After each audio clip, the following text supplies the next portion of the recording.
بیرونی اور اندرونی چیلنجز کے باوجود 3.7% GDP گروتھ حاصل کی، جو پچھلے سال 4 سالوں کی بلند ترین فگر ہے۔ ایگریکلچر سال 2.89% پہ اس کی گروتھ ہوئی۔ خطے میں جنگ، اندرونی اور بیرونی چیلنجز کے باوجود معاشی کارکردگی اچھی رہی۔ معاشی ترقی کی شرح 3.7% رہی۔ وزیر خزانہ محمد اورنگزیب نے قومی اقتصادی سروے پیش کر دیا۔ کہا زرعی شعبے میں ترقی کی شرح 2.9، بڑی صنعتوں کی پیداوار 6.1% رہی۔ 22 میں سے 16 صنعتی شعبوں میں مثبت گروتھ دیکھنے میں آئی۔ فی کس آمدنی $1,902 ہو گئی۔ بجٹ خسارہ 2.7% سے کم ہو کر 0.7% رہ گیا۔ کرنٹ اکاؤنٹ $72 ملین کے ساتھ سرپلس ہو گیا۔ قرضوں پر سود کی ادائیگی میں 23% کمی آئی۔ سیمنٹ کی طلب میں 10، کھاد کی طلب میں 17% اضافہ ریکارڈ کیا گیا۔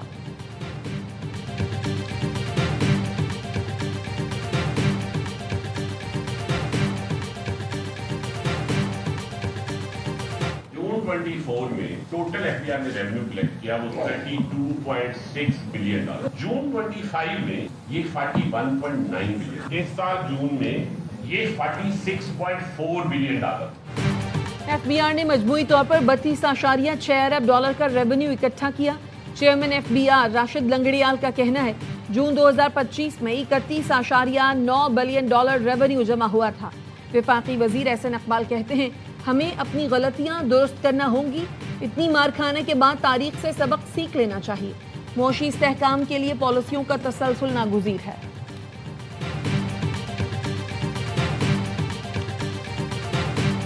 ڈیفینس اور سیکیورٹی کی جو اس وقت ضروریات ہیں وہ ہم پوری کریں گے، کیونکہ ہمارے لیے یہ بہت بڑا مسئلہ ہے اور اہم مسئلہ ہے۔ کوئی اس میں ہم نے وہ نہیں کیا کہ اس میں آگے کوئی ڈس ایگریمنٹ ہو، اس میں ہماری کوئی کمپرومائز نہیں ہے جی سیکیورٹی کے حوالے سے۔ دفاع کے لیے جو ضروریات ہوں گی ہم اسے پورا کریں گے۔ وفاق بھی اپنا حصہ دفاعی ضروریات کے لیے ڈالے۔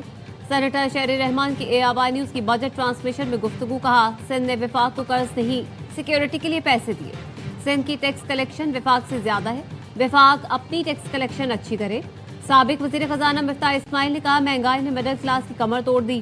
عوام سے 1 لیٹر پیٹرول پر $150 تک لیوی وصول کی جا رہی ہے۔ سابق گورنر سندھ محمد زبیر کا کہنا ہے حکومت کہتی ہے معیشت بہتر ہو گئی، یہ کیسی بہتری ہے جس کے ثمرات عوام تک نہیں پہنچ رہے؟ بے روزگاری اور مہنگائی بڑھتی ہی جا رہی ہے۔ وزیر مملکت حذیفہ رحمان کہتے ہیں یہ بات بالکل غلط ہے کہ ملک میں ہائیبرڈ نظام ہے، اصلاحات ایسے نہیں آ سکتی، مشکل فیصلے بھی کرنا پڑتے ہیں۔ چیئرمین ایپٹما کامران نرشد نے کہا بجلی اور گیس انتہائی مہنگی، شرح سود بھی بہت زیادہ ہے، پورے خطے میں سب سے زیادہ ٹیکسز پاکستان میں ہیں۔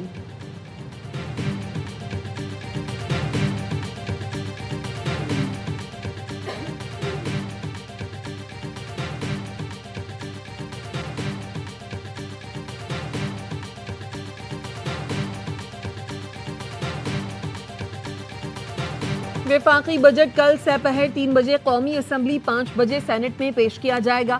وزیر پارلیمانی امور طارق فضل چودھری کہتے ہیں نون لیگ اور اتحادی جماعتیں بجٹ اجلاس میں بھرپور شرکت کریں گی۔ اپوزیشن کو بھی مثبت جمہوری کردار ادا کرنا چاہیے۔ وزیر اعظم نے کابینہ کا اجلاس بھی کل طلب کر لیا۔ بجٹ دستاویزات کی منظوری دی جائے گی۔ آئندہ مالی سال کے بجٹ کا حجم 18,000 ارب روپے ہونے کا امکان۔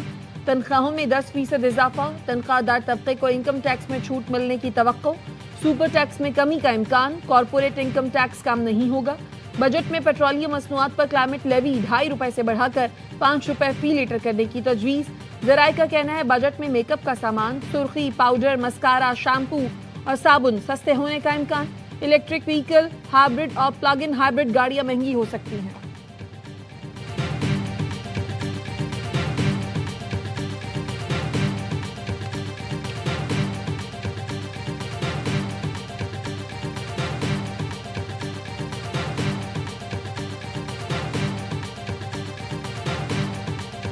عوام دوست بجٹ نہیں ہوگا، پرائسز بڑھائیں گے تو اس سے مہنگائی بڑھے گی۔ یہ پرفارمنس نہیں شو کر سکے، اپنے لیے جو خرچے تھے وہ کم نہیں کر سکے۔ لوگ اس وقت 2 وقت کی روٹی کے لیے ترس رہے ہیں۔ ایجوکیشن آپ آؤٹ سورس کر رہے، آپ سے پرفارم نہیں ہو رہا۔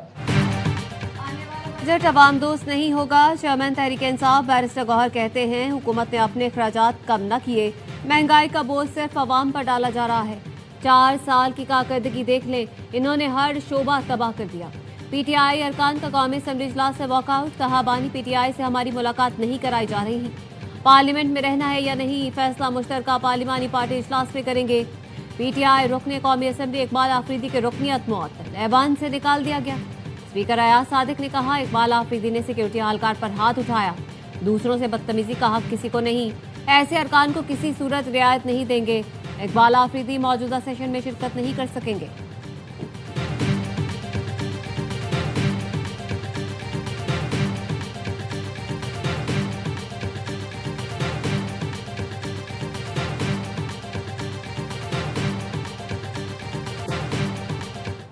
पार्टी की लीडरशिप कैद में रही, शहबाज शरीफ या नवाज शरीफ भी कैद में रहे, लेकिन हमने इस हाउस उसको दाव पे नहीं लगा। वो अपने लीडर की रिहाई के लिए तमाम फोरम्स पे ज़रूर लड़ते रहे, एहतजाज करते रहे, लेकिन इस हाउस की सेंक्टिटी को अगर वो डैमेज करेंगे तो नुकसान हम सबका हो। अपने लीडर की रिहाई के लिए तमाम फोरम पर एहतजाज करें, हाउस को डिस्टर्ब नहीं करना चाहिए।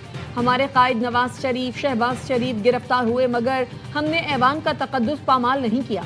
वजीर दिफा ख्वाजा आसिफ की गुफ्तगू, आज़ाद कश्मीर की सूरत हाल से मुतालिक कहा जब कानून हाथ में लेंगे तो रियासत कैसे खामोश रह सकती है। आप सरकारी अफसरान की जान लें और लाशों की बेहुरमती करें। इतनी नफरतें कहाँ से आ गई, ये कहीं सरहद पार से तो नहीं है। मुहाजिरीन ने पाकिस्तान की सरजमीन पर आने की कीमत अदा की, आप कहते हैं उनसे वोट का हक छीन लिया जाए।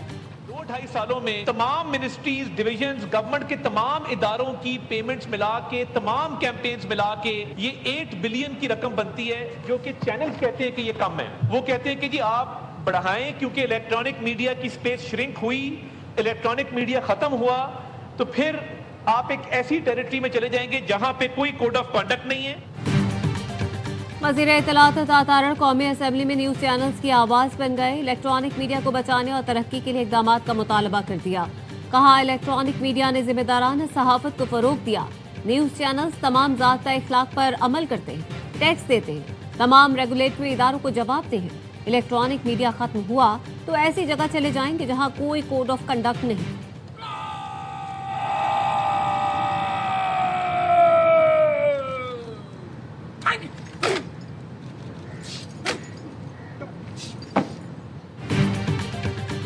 आर्मी एविएशन हेलीकॉप्टर हादसे के शहदा की नमाज जनाजा मुजफ्फराबाद में अदा कर दी गई। कायम मकाम सदर, वजीर आजम, आज़ाद कश्मीर, कोर्ट कमांडर, आला सिविल और अस्करी हुक्काम और शहरियों की बड़ी तादाद शरीक हुई। पाक फौज के चाक चौबंद दस्ते ने शहदा को सलामी पेश की। शहदा के जस्ते खाकी आबाई इलाकों को रवाना कर दिए गए। अमेरिका और ईरान के एक दूसरे पर हमले। अमेरिकी सेंट्रल कमांड ने कहा सदर ट्रंप की हिदायत पर ईरानी अहदाफ पर हमले मुकम्मल कर दिए। ईरान के मवासलाती और फ़ज़ाई दिफाई निज़ाम को निशाना बनाया। तजारती जहाज़ों के लिए खतरा बनने वाले ईरानी अहदाफ पर बमबारी की। ईरान की बिला जवाब और मुसलसल जारहियत के जवाब में हमले किए। ईरान की जवाबी कार्रवाई, उर्दन, बहरीन और कुवैत पर अमेरिकी अहदाफ को निशाना बनाया। आबनाए होर्मुज़ मुकम्मल बंद करने का दावा। पासदाराने इनकलाब का कहना है आबनाए होर्मुज़ में अमरीकी बहरी जहाज पर मीज़ाइल हमले और अमेरिका के 18 अहदाफ को निशाना बनाया। इराक में अमरीकी रडार सिस्टम, कुवैत के अल सालम और अहमद अल जब्बार पर बेसिस पर हमले किए। बहरीन के शेख ईसा एयरबेस पर भी टारगेट किया गया। उर्दन के एयरबेस पर अमरीकी लड़ाका तैयारों को निशाना बनाया, जिनमें F-35, F-15 और F-16 शामिल हैं। जो जहाज आबनाए होर्मुज़ से गुजरने की कोशिश करेगा उसे निशाना बनाया जाएगा।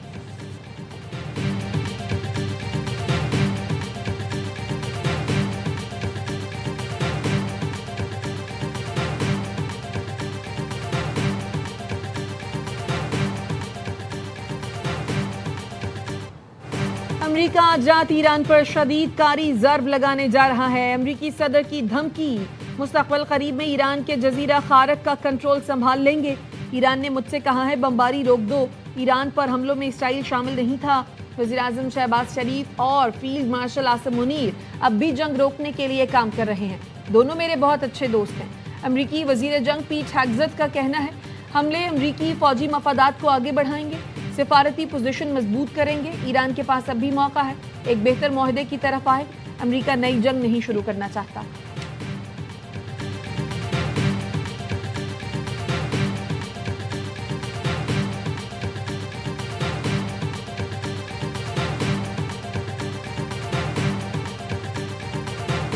बमबारी रुकवाने के लिए किसी से राब्ता नहीं किया। ईरान की पासदारान इनकलाब ने अमरीकी सदर ट्रंप का दावा मुस्तरद कर दिया। बयान में बताया अमरीकी सदर की बातें मन घड़त हैं, ये महज मैदान जंग से फरार का एक बहाना है। ईरानी सुप्रीम लीडर के फौजी मुशीर मोहसिन रज़ाई ने कहा अमरीकी सदर समझते हैं कि बमबारी उन्हें अपने ही खोदे गड़े से निकाल लेगी। ईरानी मिसाइल सदर ट्रंप को उस दलदल में मजीद गहराई तक धकेल देंगे। वाशिंगटन के पास अब सिर्फ दो ही रास्ते हैं, ईरान की शराइत तस्लीम करे या फिर दुनिया में अपनी रही सही इज्जत भी खो दे।